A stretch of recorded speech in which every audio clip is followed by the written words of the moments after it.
রেখা গাছে রেখা হয়েছে মাশাআল্লাহ।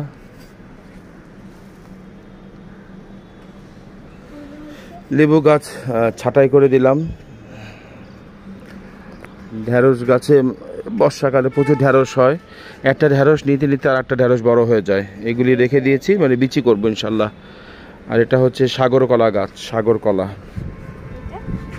এটা দেশি কলা। আর এটা হচ্ছে হাজারি পেয়ারা, নতুন লাগালাম। হাজারি পেয়ারা হাজারি গোলাপের মতো প্রচুর, মানে একসাথে প্রচুর পেয়ারা হয়, প্রচুর। আর এটা হচ্ছে জারা লেবু, ওই যে ওই লেবুটা সামিলকে দিব, বুঝছো, সবুজটা, এটা আমরা নিয়ে যাই, নাহলে পুরো লাল হয়ে যাবে। ঠিক আছে, না এটা 10-12 দিন থাকবে ইনশাল্লাহ, বুঝছো। এটা দেখাও, এটা দেখাও, না নিয়ে যাবে লন্ডনে। এটা দেখাও লেবুটা, বড় বড় লেবু, একেবারে বড় সাইজের লেবু। একটা লেবুই প্রায় 500 গ্রাম। এই সাইডটা আমার লেবু বাগানের। তো এই হচ্ছে আমার ছাদ বাগানের আপডেট। সবাই ভালো থাকবেন, আসসালামু আলাইকুম।